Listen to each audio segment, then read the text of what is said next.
আজি মই যেতিয়া USTMৰ কথা ক'লো গোটেইখন হুলস্থুল লগাই দিলে কিন্তু তৰুণ গগৈটো এইটো কথা কৈ গৈছিল মইতো ফাইলৰ পৰাহে পালো তৰুণ গগৈ ডাঙৰীয়াই কৈ গৈছে যে গুৱাহাটীত বানপানী হোৱাৰ মূল কাৰণ হ'ল জোৰাবাট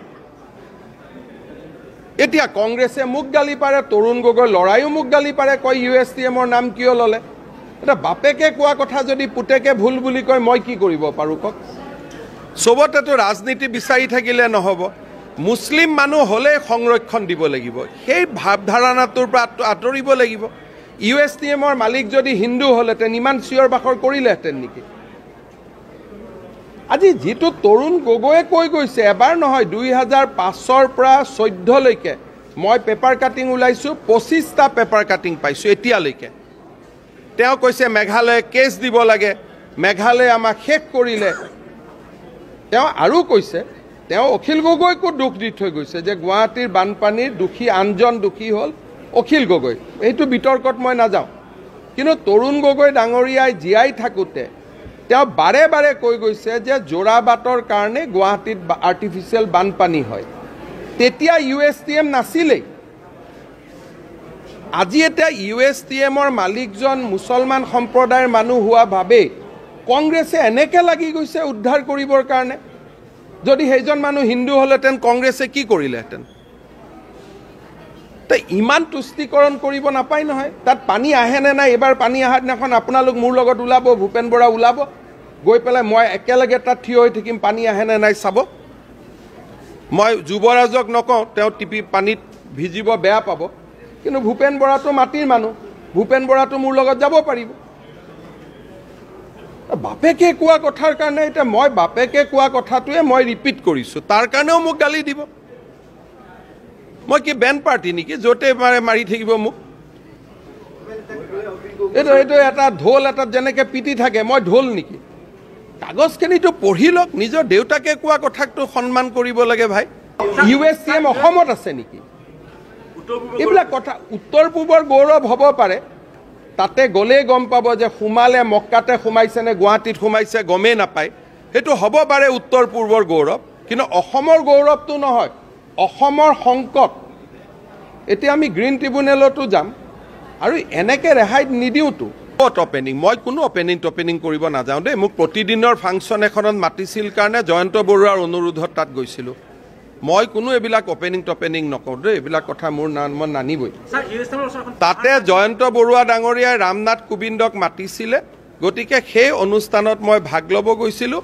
আৰু এদিন কিবা এখন ফাংচন হৈছিল তেতিয়া মই 5000 বহা হলটো দেখিলো সিদিনাখনে মই প্ৰতিজ্ঞা কৰিলো মই অসমত এনেকুৱা এটা হল বনাম তাতে গৈ যেতিয়া মই দেখিলো যে এই অডিটৰিয়ামটো যদি ইয়াতে থাকে গুৱাহাটীৰ মানুহবিলাকে এওঁৰ ওচৰত আত্মসমৰ্পণ কৰিব অডিটৰিয়ামটোৰ লোভত সেইকাৰণে খানাপাৰাত মই মনে মনে আহি জেট কৰি USTMতকৈ ডাঙৰ অডিটৰিয়াম বনোৱাৰ কাম আৰম্ভ কৰিলো মই মানুহটো বেলেগ ধৰণৰ হয় তাত যেতিয়া গলো মই সুধিলো প্ৰতিদিনক যে দাদা ৰামনাথ কোবিন্দক ইয়াত মাতিলে যে কলাক্ষেত্ৰত কিয় নামাতিলে বোলে এইটো অডিটৰিয়াম 3000 মানুহ বহিব পাৰে মই এইটোতো বৰ ডাঙৰ কথা হ'ল এতিয়াতো মানুহবোৰ ইয়াৰ ওচৰত আহি সাৰেন্ডাৰ কৰি দিব লাহে লাহে লগে লগে মই আহি কলো আমি ইয়াতে 5000 মানুহৰ অডিটৰিয়াম বনাম অহা নৱেম্বৰ ডিসেম্বৰ জানুৱাৰী যেতিয়াই হওক আমাৰ 5000ৰ অডিটৰিয়াম আমি ইনোগ্ৰেট কৰিম যাতে মানুহ USTMত যাব নালাগে এটো বস্তুটো মই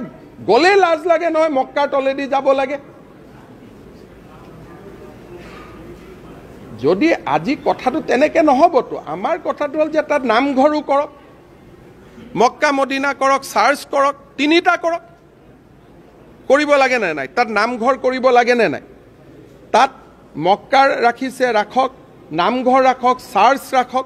তাৰ তলেদি আমি যাম তিনটাৰ তলেদি যাম এটাৰ তলেদি কিয় যাম সেইটোৱেতো চেছ কৰি দিছে ইয়াতে ঘটনাটো হ'ল যে গোটেই পাহাৰ কাটি গুৱাহাটীক খতম কৰি দিছে আৰু তাক গৈ আমাৰ মানুহবিলাকে গৈ বচাব গৈছে সেইখন যদি হিন্দুৰ হলহেঁতেন গ'লহেঁতেন নেকি কংগ্ৰেছ আজি তেওঁলোকে কিয় পৰামৰ্শ নিদিয়ে যে দাদা আপুনি ইয়াত বৰদুৱাৰ গেটখনো বনাই দিয়ক দাদা ইয়াত আপুনি ডন বস্কোৰ চাৰ্চ এখনো বনাই দিয়ক তিনিটা বনাব লাগে নে নাই অসমতো তিনিটা সম্প্ৰদায়ৰ মানুহ আছে কেনেকৈ ই অসমৰ গৌৰৱ হ'ল চকুত কি পিন্ধি ৰাখিছে কংগ্ৰেছ বিলাকে আমাক কি বনাব খুজিছে এইটো জেহাদৰ বাপ কৰি আছে জেহাদ মই কম কৈছো আমাৰ শিক্ষা ব্যৱস্থাটো ধ্বংস কৰি আছে তাতে মই কলো নহয় জেহাদ মই কম কৈছো তাতে ষ্টুডেন্ট বিলাকক চাই আহিব গৈ পেলাই জেহাদৰ কি ডেফিনেশ্যন নাই যোনে আমাৰ সভ্যতা সংস্কৃতিক আক্ৰমণ কৰে তাকে জেহাদ বুলি কয় তাতে যদি বৰদোৱা নামঘৰ গেট থাকিলেহেঁতেন মইতো একো নকলোহেঁতেন গৈ ভাল লাগিলেহেঁতেন তাতে যদি চাৰ্চ এটা থাকিলেহেঁতেন ভাল লাগিলেহেঁতেন এটা বিশেষ ধৰ্ম কিয় সেইটো জেহাদ নহ'ল নেকি এটা বিশেষ ধৰ্ম কিয় এটা বিশেষ ধৰ্ম কিয় আৰু পানীটো পাহাৰটো মেঘালয়ৰ ফালে কিয় কাটি দিয়া নাই কিয় গুৱাহাটীৰ ফালে কাটি দিছে স্লোপিংটো চাব ইমান ডেঞ্জাৰ মানুহ স্লোপিংটো পিছফালেও কাটি দিব পাৰিলেহেঁতেন মেডিকেল কলেজৰ স্লোপিংটো এনেকে কৰি দিলে পানীটো মেঘালয়ৰ ফালে গ'লহেঁতেন স্লোপিংটো গুৱাহাটীৰ ফালে কৰি দিছে স্লোপিংটো কিয় কয় আৰু আপোনালোকেও ভাল ভাল প্ৰশ্ন সোধে বাই আপোনালোকে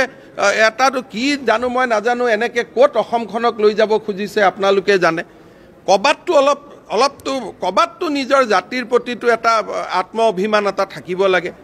মিডিয়া পোৰ্টেলবিলাক এনেকে হৈ গ'লেতো অসমখন ক'ত থাকিব মই অকলে বচাব পাৰিম নেকি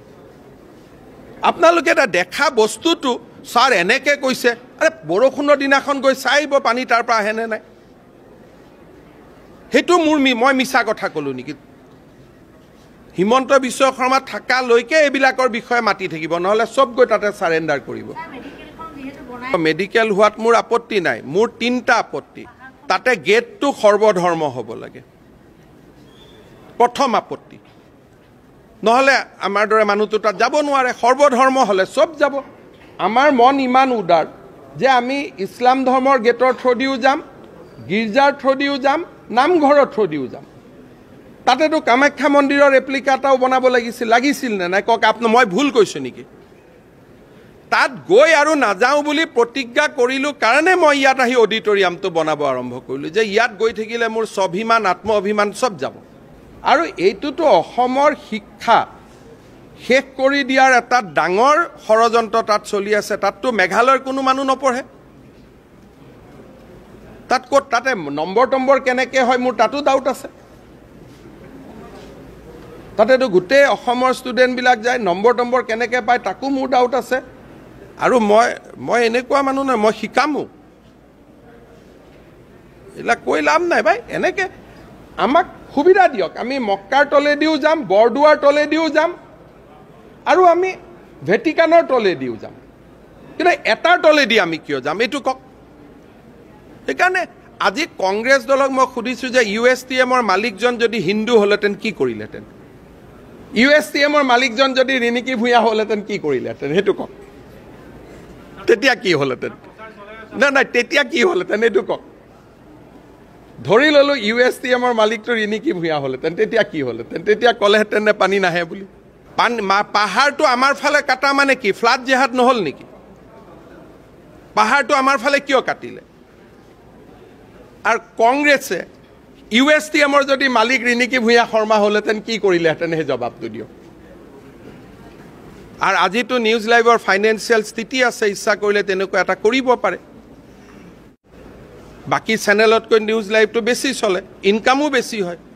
গতিকে তেনেকুৱা এখন ইউনিভাৰ্চিটিটো বনাব পাৰে ইচ্ছা কৰিলে তেতিয়া কি ক'ব হয় নহয় মানুহৰ হোৱাইট টকা থাকিলেতো মানুহে কৰাৰ অধিকাৰ আছে তেতিয়া কি ক'ব গৈ পেলাই তাতে পাহাৰ নাই তাতে স্কুলত গৈ পেলাই হেৰি বিচাৰি আছে কি এইটো ছেটেলাইট ডাটা বিচাৰি আছে বাবা অলপতো ঠিক হওক এই কংগ্ৰেছকেইটা এনেকৈ চেছ কৰি দিব জাতিটোক যিদিনাখন আমি নাথাকিম নহয় বিজেপি নাথাকিম সিদিনাখন আপোনালোকে বুজিব আপোনালোকৰ টিভি চেনেলবিলাকতো এডিটৰৰ পৰা এংকৰ কোন হ'বগৈ চৰকাৰটো হ'ব বাৰু চৰকাৰ মই দেখুৱাম কেনেকৈ কৰে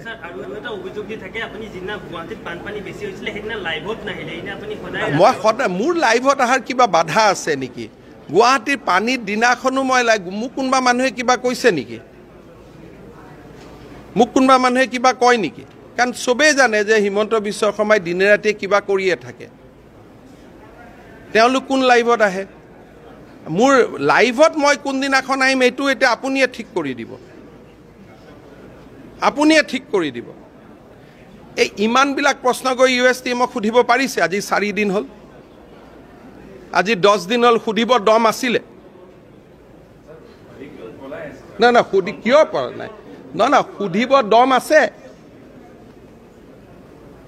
সুধিব দম আছে যে আপুনি ইয়াতে কিয় এনেকে এইখন পাতি দিলে, বৰদোৱা কিয় পাতা নাই? সুধিব দম আছে কাবাৰ? কাবাৰ সুধিব দম আছে ইয়াতে?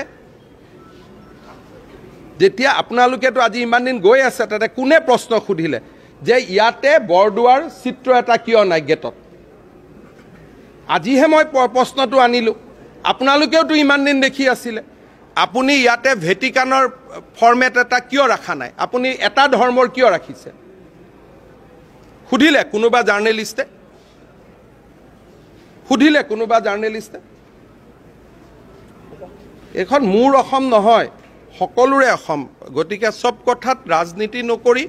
এইবাৰ বৰষুণ আহিলে মোৰ লগত লাইভ নহয়, আমি গোটেইবোৰ লাইভত যাম। বৰষুণ আহিলে মোৰ লগত ওলাব, ময়ো ভিজিম, আপোনালোকেও ভিজিব। কেমেৰাৰ ছুইচকেইটা অন কৰি ৰাখিব, পানী আহে নে নাই নিজে পৰীক্ষা কৰিব, আৰু একৰ্ডিং টু আপোনালোকৰ মালিকৰ টেষ্ট ভাল হ'লে লাইভ কৰি দিব, নহ'লে নকৰিব।